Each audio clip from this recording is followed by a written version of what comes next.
Hello everyone, welcome back to the channel. I'm going to have a look at this shed. It came free because I spent over 35 quid, 35 bucks. Whoa, we're now moving around, sorry about that.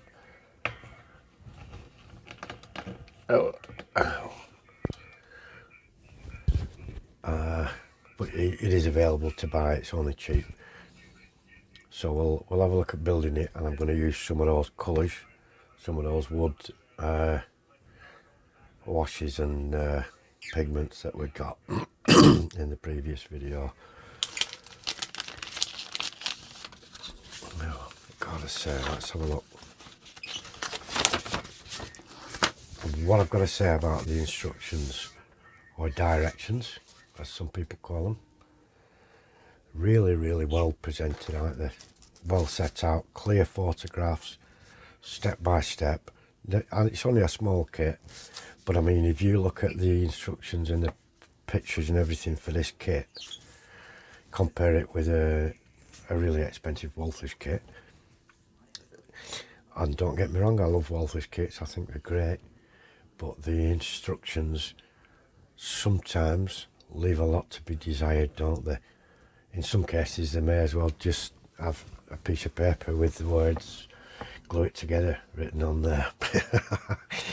But these are well set out, very well put together instructions. So we'll have a quick look. The first one, I think the first one's to set everything free from the front, the sides and the ends and what have you. These are held on with tiny pips. They're laser cut, and then there's really tiny pips, and you just got to cut through those. You need a really good scalpel for this. Mine's the old Swan Morton. These kits can dull your blades very quickly.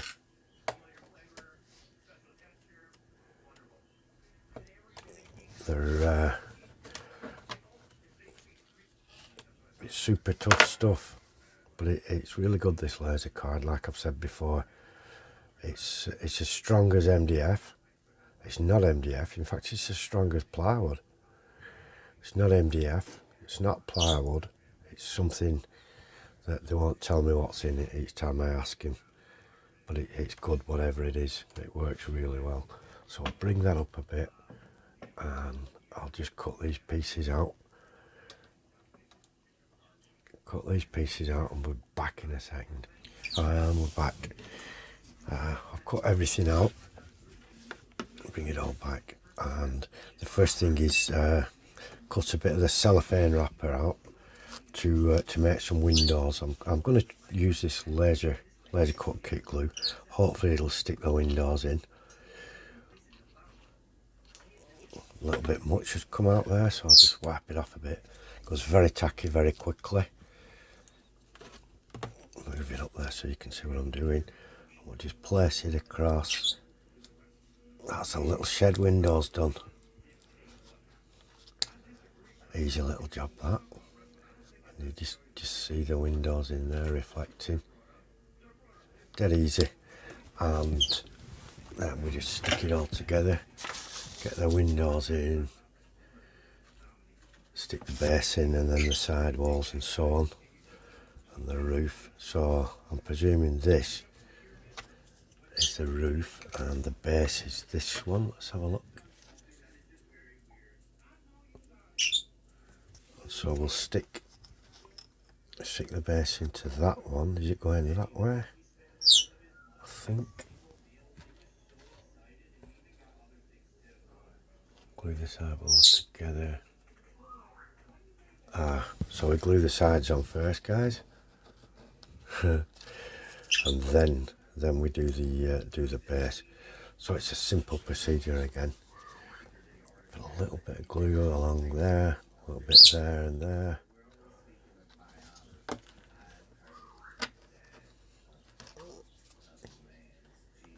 Stick it together like so. You can use the, there's a little thing they're making, like a little jig that holds things together in the corners and make sure it's square, but it's such a small kit, it's so well cut that I do believe we don't need the jig to make sure it's square. I think it'll be alright. I didn't want to have to cover Jimmy up, but I think I'm going to have to if he carries that nonsense on. So we'll just give that a second to get going, and we'll put some glue on the other end. Of course, you're all waiting for it to fall apart like the last build I did. Jimmy, you have to shut up, mate. We'll just put some glue along there, all over it, so it all sticks together. Stick the glue on there. Stick it in. Right, sorry, I'm going to have to cover the silly parrot up, and I'll be back in a sec. Okay, sorry about that. Damn parrot, I try to give him the chance, you know, to just behave for once, and he never does. Right, so we're going to go and stick the base on. It's going to go this way, straight into there. So hopefully it won't be much of a set to get it together. I can see a bit loose there, so we'll put some more glue into that corner. Stick that together. Bit of a calamity this, isn't it? And hopefully it should go together okay. But anyway, you get the gist of it. So I'll finish this build. It's not worth watching, then we'll get to the good stuff where we want to do the finish with the wood. And we're done, we've got it together. I haven't put the roof on, so it's easier to do the colours and what have you. The first one I've chose out of all these is this this one. What's it called? Cold base colour. So we're going to give it a quick go over with this. It's quite thick. So I'm going to use some thinners with it. I'm not going to use water, although I could use water. I'm going to use the ready-made, purpose-made thinners for it. So easy enough to do. I'm using a nylon hair brush, which I recommend for this stuff. Doesn't absorb too much, and it's a flat brush. It's not pointy or anything like that. It's a nylon hair flat brush. Just going to get some thinners on the brush, pop it into this dish. That's all we need. There's enough of this stuff in the lid. Get some of that on. Dip it in here and get a mix going. Probably not going to be able to tell it's on looking at it. It's a similar colour, isn't it, already? So I'm going to drag this one across. Do this. I didn't realise how long the video was going to take. I thought it would be a quick video, so I'll stop and start until we get it done. It's just going to be the base colour. We're going to make it, as you know, old and bedraggled, which is what I like for my layout. It's not going to be too bad though. It's going to be one that's seen better days, but still has plenty of wear and tear left in it, you know. I'm just putting it neat on those edges. Colour them in a bit, and then I'll use this straight across the door, the hinges and everything else. Doesn't matter. We can pick the detail out in the doors and everything afterwards, you know. We'll make rusty hinges and rusty doors and stuff. Just go along with the grain on the wood. I've got my sheepdog here, Megan. Look, you can hear her sniffing about. I've got some snacks on the table at the back of the table and she can smell those. So she's hanging around. So that's the first coat on. Piece of cake, absolute piece of cake. I'm not going to bother about cleaning the brush too much. I'm going to get some more thinners in. This is all. This is where the fun happens, isn't it? You know, where you can start having fun with stuff.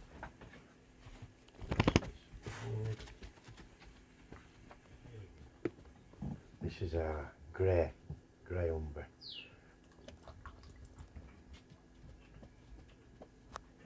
And so we'll put this on next, just some of this on. It's going to look, you know, like we say, it's going to look like an old shed. Get some of that on there, get it in there. There's no need to be delicate with it, or anything like that. Dead easy stuff to use, I love it.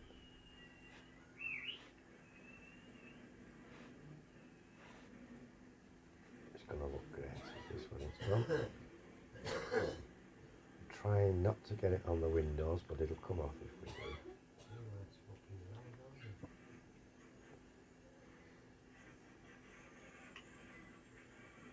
This is all I'm going to do with each colour. Splashing about like this. I'm not bothering with the roof because there's a covering for the roof that makes it look like it's got felt on it, and that comes with the kit. So there's no need for me to do anything. So I'm going to let that dry. Let that dry a sec, and then we'll think about what we're going to do next with darker and lighter patches and stuff like that, just to make it look a bit used. And I'm back again. That's basically had a minute or two to dry. Rough light brown, and I'm going to try putting this on a little bit less places than I've put the other stuff.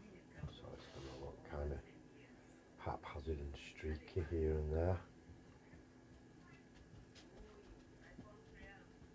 Like you'd just dragging it across a few places, you know. Let's do a few.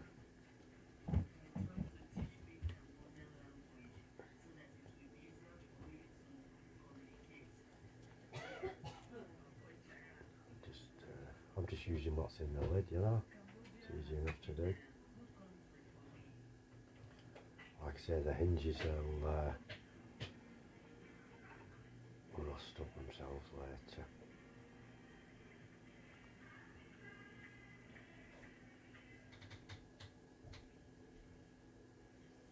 Just drawing it across now, thinning it out so it looks like faded paint here and there, you know.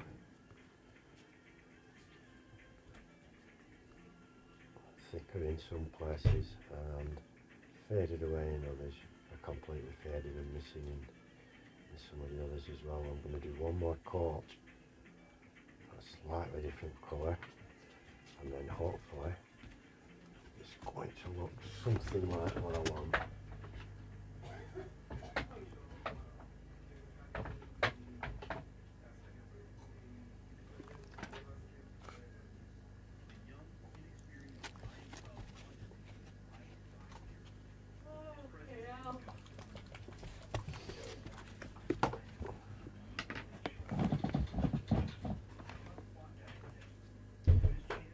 Intend this video to drag on this long, and this is actually a rough light grey.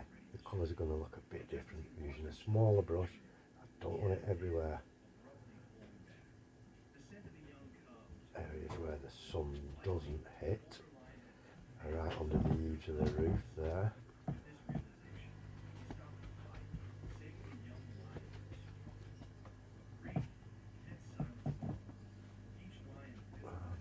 Just do a few here and there patches, you know, thinner in other places.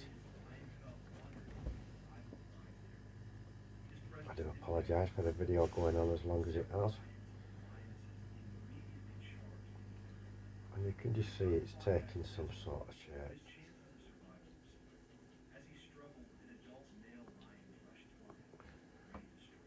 it's going to look a bit beaten and weather beaten and what have you in each area, basically. That's going to be a long ass video. Well done if you stick to it and watch to the end, but it's like gone on 15 minutes of waffle now, hasn't it? But there it is, a start to finish almost video. Just going to stick the lid on, and what I'll do, I'll put a picture up, the finished thing, or I'll make a short with the finished article. We're just going to weather it up next after I've done this. Clean the brushes, weather it up, and we'll get a good close-up look at how it's finished. But that's the type of thing now you can see. It's a piece of cake to do, and I think we can we can improve it greatly. There's a lot of stuff you can do to make it look like the paint's peeling. I'm going to use some powders on this to help define the weather beaten look and the wear and tear and the muck. So that's all it is for now, people. Thank you ever so much. If you've stuck with us for the entirety of this video, it's going to be one of the longest I've ever made, and certainly not the most interesting. But that is how I'm using the life colours that I got from Scale Model Scenery, along with the freebie little shed kit that they provided. Thank you all ever so much for looking in. I do appreciate each and every one of you. And if you've stuck with this till the end, thank you ever so much. I appreciate you more than you know. Bye bye for now, my friends, and do take care. Bye bye now.